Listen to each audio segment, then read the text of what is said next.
नमस्कार दोस्तों, महिला सुपरवाइजर के पेपर ए जो चल रहा था वो 7 और 8 तारीख में खत्म हो चुका है।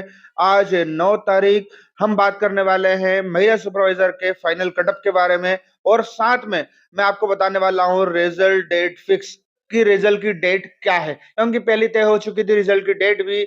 आप सभी को पता होगा कि हम ये कटअप जो बताने वाले हैं वो जितने भी प्रिडिक्शन हुए हैं, ठीक है ना? जितने अपने स्कोर हैं, स्टूडेंट्स हैं और जिन सभी लोगों ने अपना स्कोर बताया है, उसके आधार पे क्या कटअप जा सकती है, एक अनुमानित कटअप और कितने नंबर पर सिलेक्शन हो सकता है। अगर आपके कितने नंबर हैं, कितने नंबर पर सिलेक्शन हो सकता है।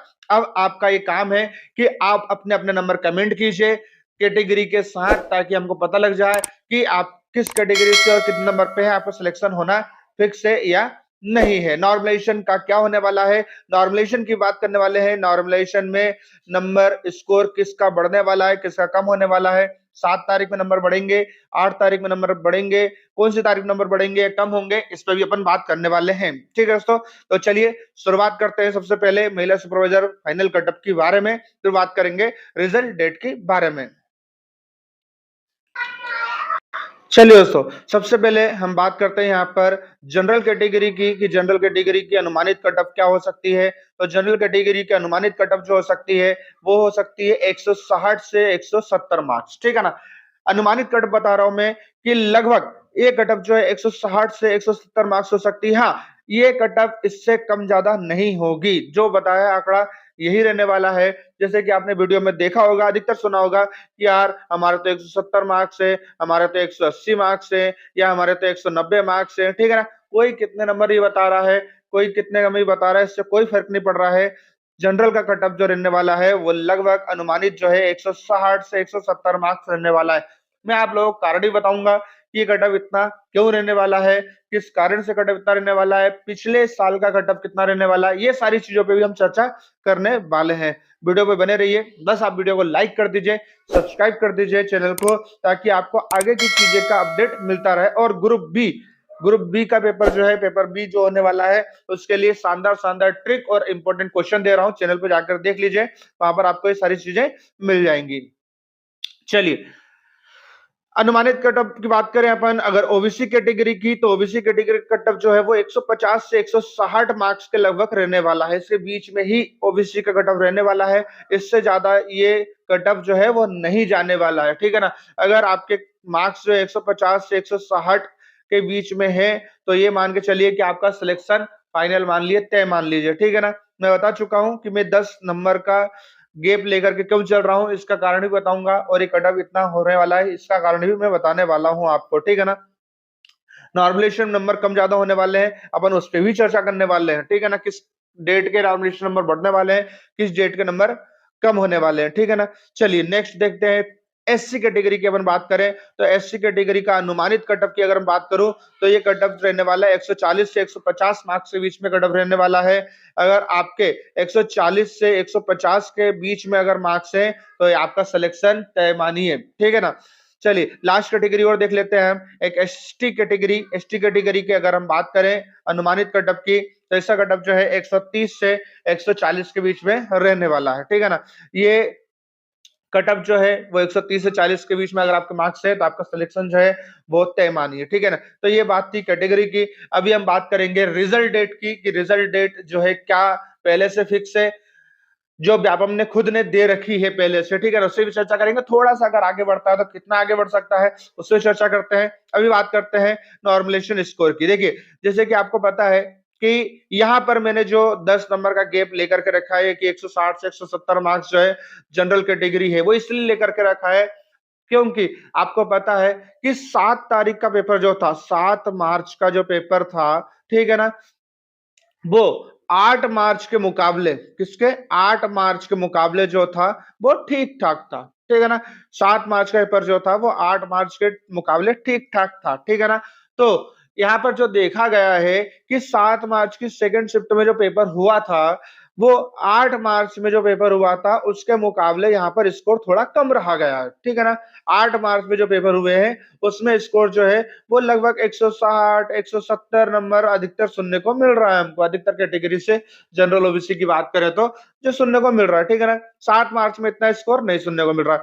तो यह ऐसा देखने को मिल रहा है कि जिनका 7 मार्च को पेपर है उनका स्कोर कहीं ना कहीं थोड़ा सा बढ़ सकता है या उतना ही 1-2 नंबर बढ़ सकते हैं, और जिनका 8 मार्च को पेपर है उनका हो सकता है कि 1-2 मार्क्स 4 मार्क्स जो है वो कम हो जाए अपने स्कोर से, ठीक है ना। तो नॉर्मलाइजेशन की प्रक्रिया में ये नॉर्मल बात है कि स्कोर बढ़ना और स्कोर कम होना, ठीक है ना। तो इस बात की चिंता मत करिए, इसलिए मैंने बता दिया है कि 10 नंबर का गैप लेकर के चला है मैंने कि 160 से 170 के बीच में आपके हैं मार्क्स, तो आपका सिलेक्शन तय है। अब यहाँ पर आपके नंबर बढ़ते हैं तो बहुत अच्छी बात है, और अगर 2-4 नंबर कम भी होते हैं, आपके नंबर मान लो 170 है, कम भी होते हैं तो 5 नंबर भी कम होते हैं तो 165 तक आएंगे तो भी आपका सिलेक्शन जो है वो निश्चित तौर पे तय है, ठीक है ना। इसी प्रकार सभी कैटेगरी की हमने बात की है। अब आप आपके नंबर कमेंट करेंगे, आपके नंबर कितने हैं, मैं पोल लगा दूंगा, पोल में भी आप अपना रिजल्ट देंगे और कौन सी कैटेगरी से बिलोंग करते हैं और पेपर आपका किस तारीख को था, फिर हम डिस्कस करेंगे कि आपके मार्क्स कम होंगे या बढ़ेंगे, ठीक है ना दोस्तों, ठीक है ना। तो ये जो है सबसे अनुमानित कट ऑफ और सटीक कट ऑफ बताया मैंने, बहुत सटीक कट ऑफ है। अगर इसके आसपास आपके नंबर है तो आपकी जॉब जो है पक्की समझिए। अब बात करते हैं हम रिजल्ट डेट की। देखिए दोस्तों, अभी हम ईएसबी यानी व्यापम की साइट पर हैं, ईएसबी की साइट पर ही अगर हम आ चुके हैं, और ये परीक्षा का क्रम जो 2025 ईएसबी ने पहले से दे करके रखा था भर्ती परीक्षा, उसी की बात करेंगे। और यहाँ पर आपको देखने को मिल रहा है परीक्षा पद का नाम, संभावित परीक्षा माह, और जो है नियम पुस्तिका वगैरह, अनुमानित पद संख्या और संभावित परीक्षा परिणाम जारी करने का माह की रिजल्ट डेट भी साथ में दे रखी थी। अब हम थोड़ा सा नीचे आते हैं तो यहाँ पर हमको देखने को मिल रहा है कि महिला बाल विकास पर्यवेक्षक परीक्षा विशेष परीक्षा जो है वो देखिए, यहाँ पर फरवरी का बोला था उन्होंने कि फरवरी में हम फॉर्म डलवाएंगे, भैया डलवा लिए उन्होंने फॉर्म, ठीक है ना। उन्होंने बोला था कि हम निश्चित समय पे, सॉरी, यहाँ पर उन्होंने बोला था कि परीक्षा फरवरी में लेंगे, तो उन्होंने फरवरी मार्च में परीक्षा जो है वो ले ली निश्चित तौर पर। एक थोड़ा सा लेट हुए हैं, मगर परीक्षा जो है 28 फरवरी का बोला था तो 28 फरवरी की जगह 7 मार्च को इन्होंने ले ली। मतलब कितना लेट हुए हैं ये 7 दिन लेट हुए हैं, लगभग 7 दिन लेट हुए हैं, ठीक है ना। और अब ये जो पेपर चल रहा है वो 12 अप्रैल तक चल रहा है। कब तक चल रहा है?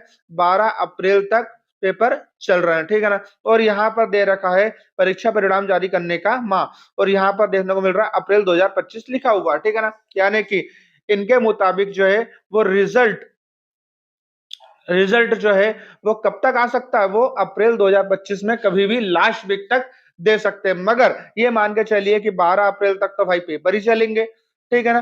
कब तक? 12 अप्रैल तक तो पेपर ही चलेंगे, तो अप्रैल में रिजल्ट कैसे आ सकता है?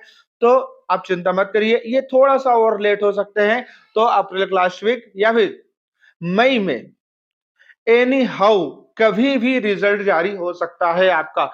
यानी कि ये फाइनल मानिए कि मई के बाद आप निश्चित हो जाइए कि मई के बाद आपकी ज्वाइनिंग जो है वो निश्चित तौर पर होगी ही होगी। मई में कभी भी रिजल्ट आ जाएगा, फर्स्ट वीक में, मई मिड में, या मई के लास्ट वीक में रिजल्ट कभी भी दे देंगे। ये इतने ज्यादा लेट नहीं होंगे, क्योंकि अदर वैकेंसीज के रिजल्ट भी यहाँ पर अटके पड़े हैं, तो उन्हें भी निकालना रहेगा, एग्जाम लेना रहेगा, ये सारी चीजें जो है इन्हें करना होता है, ठीक है ना।